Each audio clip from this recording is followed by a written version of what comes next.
muelimishe watoto na tujenge taifa letu la Kenya. Niguo kanatiguo. Niseme ya kwamba kila kiongozi, kwa sababu sasa uchaguzi ulikuwa miaka 2.5 sasa imepita. Tuko na miaka ingine 2.5 imebaki. Kila kiongozi atoe report, progress report ya mahali alifikisha ahadi zake mpaka saa hii. Na atueleze ile miaka imebaki 2 atafanya nini kumaliza ile ahadi bado haijatendeka. Si namna hiyo? Baito si namna hiyo? Si mlichagua MCA na MP na governor na senator na rais? Hao watu wote kila mtu atoe mahali amefikisha safari yake ya kutimiza ahadi ya wananchi, na aseme ile imebaki, ile plan nako nayo ya kutimiza. Kwa sababu miaka 5 ikifika, kila mtu atatoa report yake kamili, full term report. Na ule ambaye atakuwa amefanya kazi nzuri, mwananchi atasema aendelee. Ule ambaye atazembea kazini, ambiwe atafute kazi nyingine ya kufanya. Ni kweli si kweli jameni? Kwa hivyo kwa niaba ya Rais William Ruto, mimi niko hapa kuambia ile hatua tumepiga mpaka sasa kama national government, na pia kuwaeleza ile kazi ambayo imebaki vile tutaifanya tuikamilishe kabla ya uchaguzi, ili wakati tunarudi kwenu mutaangalia kazi yetu ambayo tulikuwa tumeahidi tukufanya. Mnajua ya kwamba siku ile ya kura ya 2022, wakati Rais Ruto ameapishwa, uchumi wa taifa la Kenya ulikuwa katika hali mbaya, kwa sababu nchi yetu na dunia nzima ilikuwa imepata pigo la kiuchumi kupitia ule ugonjwa mbaya wa corona ama COVID-19. Nyinyi mnakumbuka corona? Mwaka wa 2020 na 2021. Hiyo corona, hiyo miaka 2 ilifunga uchumi wa Kenya na uchumi wa dunia. Hatukuwa tunafanya kazi, hakuna biashara ilikuwa inaendelea, mahoteli ikafungwa, magari ya usafiri ikasimamishwa, tukaambiwa tusitoke nyumbani na madaktari kwa sababu ya corona. Hiyo kufungwa kwa uchumi kwa takriban miaka 2 kuliathiri uchumi wa Kenya kwa njia ambayo haijawahi tokea.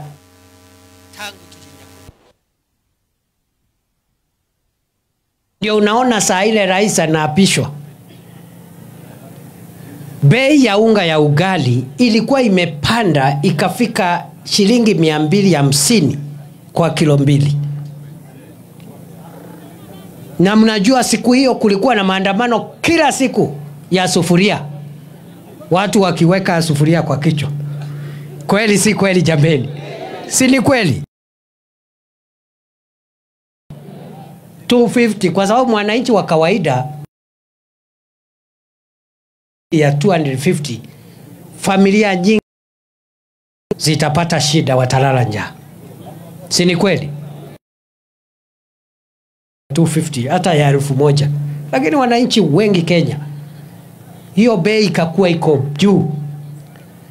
Serikali imefanya nini mpaka sasa? Vile tumefanya hii miaka 2 imepita, tumewezesha wakulima kupata mbolea ya bei nafuu, kwa sababu siku hiyo mbolea mfuko moja ilikuwa shilingi 7,000, saa ingine 7,500. Tumetumia pesa ya serikali kupunguzia mkulima bei ya mbolea, ikatoka 7,000 ikakuja 2,500. Kweli si kweli? Ili wakulima wengi wapate mbolea ya bei nafuu, walime chakula ya kutosha, tuwe na mahindi ya kutosha, bei ya unga iteremke. Kwa hivyo nataka kutangaza katika ile miaka miwili ambayo imepita, tumeweka bei ya pesa ya serikali kuleta chini bei ya mbolea, kupatiana mbegu kwa wakulima.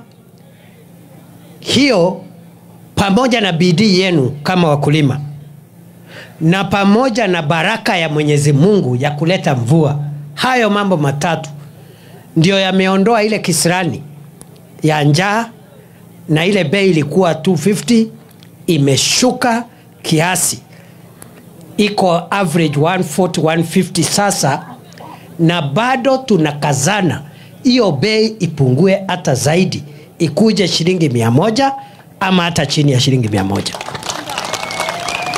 Tuendelee na hiyo kazi ama tuachane nayo? Tuendelee tusiendelee jameni? Sio ndio kazi ya serikali? So hiyo ndio tunangangana nayo. We are struggling to bring further down the cost of unga. Siku ile ya 2022 bei ya mafuta ya petroli ilikuwa imepanda, ikafika shilingi 217 lita moja. Tumekuwa tukitumia pesa ya serikali kujaribu kupunguza bei ya petroli, hili mwananchi mashinani asiumie sana na gharama ya maisha isimpige sana, kupunguza makali ama uchungu wa gharama ya maisha. Kutoka 2022 mpaka sasa, miaka miwili, bei ya petroli imekuwa ikishuka kidogo kidogo kila mwezi, shilingi 2, shilingi 3, shilingi 5, shilingi 7, shilingi 3, shilingi 2.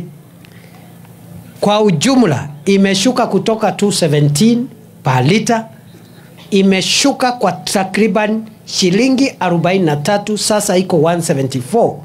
Lakini bado tunakazana hiyo bei iendelee kuteremuka, mwananchi mashinani apate afueni. Tuendelee na hiyo kazi ama tuachane nayo jameni? Tuendelee tusiendelee? Vyakula vingi, sukari ilikuwa 500, sasa iko 340. Mafuta ya kupikia ilikuwa juu kidogo, imeteremuka kiasi, bado iko juu, tungetaka iendelee kuteremuka. Serikali inaendelea kujihusisha na mipango ya kuteremusha gharama ya maisha, ili watu sana sana mashinani wasiumie kiuchumi. Na tumepiga safari kutoka 2022 mahali tulikuta, na mpaka sasa tumepata hatua, tumepiga hatua kidogo, lakini bado tuna kazi ambayo imesalia na tutaifanya, kwa sababu tuko bado na miaka 2.5 ya kukamilisha hiyo kazi. Jambo la pili, tukasema wananchi wengi kama sio ukulima wa mimea ama ukulima wa maziwa, kwa sababu watu wengi wanapata riziki kutoka kwa kilimo cha mahindi, cha kahawa, cha majani chai, cha mambo mengine hapo, ama ngombe ya maziwa. Hiyo vitu unaona tunakazana nayo ni kwa sababu hiyo ndio mambo ambayo inahusu mwananchi wa kawaida. Maziwa, nikitoka hapo kwa ukulima, maziwa tumekuta lita moja ya maziwa inanunuliwa shilingi 33-34 2022. Leo bei ya mwisho ile serikali imekubali na KCC ndio inanunua nayo maziwa ni shilingi 50 kwa lita moja. That is the guaranteed minimum return, na bado tunakazana hiyo bei iongezeke hata zaidi.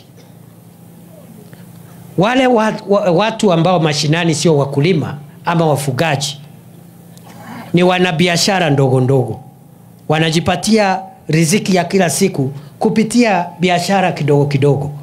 Mama anauza mboga sokoni, mwanaume ako na bodaboda biashara, mwingine ako na kaduka kake, ama ako na ni mchuuzi, anatembeza bidhaa sokoni pale. Hapo ndio tunatafuta riziki. Ndio tumesema ya kwamba safari hii wacha tujengee wale wanabiashara wadogo wadogo mashinani masoko ambapo watafanyia biashara yao wakiwa na heshima. Tuache kuacha akina mama kuuza mboga na nyanya na wachuuzi wanaume kuuza bidhaa zao uko nje, wakipigwa na jua, wakipigwa na mvua, wakipigwa na vumbi, na wakihatarisha maisha yao kwa sababu ya magari. Ndio unaona Kenya mzima tunajenga masoko 400 fresh produce markets, na already 200 markets are under construction, ili tupatie heshima wanabiashara wadogo wadogo mashinani, wakiwemo wanabiashara hapa Makueni na hapa Kaiti na Kenya kwa jumla. Kila soko itakuwa na mahali pasafi pa kuuza bidhaa. Kila soko iko na cold room. Cold room ni chumba ambacho kimewekwa barafu, ili ile sukuma wiki ama mboga itabakia jioni mama hajauza iwekwe hapo isioze. Mama aiuze leo, auze kesho, kesho kutwa, mpaka siku ile hiyo stock itaisha bila kuharibika. Hiyo ndio inapatia biashara ndogo ndogo heshima. Vile vile hiyo market, na nimesikia wanakamati wa Mkuyuni market hapa wameongea, already it is part of the market we are doing here in Mkuyuni. Iko mahali pa kuuzia bidhaa, hakuna mambo ya wachuuzi kuregarega huko, hakuna mambo ya mamboga kuregarega huko. Iko na mahali ya cold room ya kuhifadhi bidhaa ambayo inaweza oza isioze. Lakini pia iko na ICT hub. Kila soko, ikiwemo ile soko tunajenga hapa, itakuwa na chumba ambacho serikali itaweka kompyuta 100 za bure na iweke mtandao wa bure. Vijana wetu badala ya kukaa sokoni bila kazi, ati wanangojea shilingi 100 ya mwanasiasa ati waende wakapigie mpinzani wake kelele, vijana wetu wataingia katika hiyo soko. Top floor iko na ICT hub, iko na laboratory ya kompyuta ya serikali.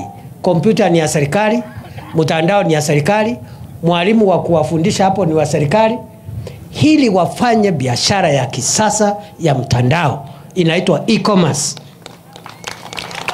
Na pia wajitafutie, kuna kazi siku hizi, kuna kazi mingi za vijana ambao wanaelewa mtandao. Kule mtandaoni iko kazi. Kuna foreign exchange, forex trading work online. Kuna app developer online. Kuna website developer online. Kuna transcriber online.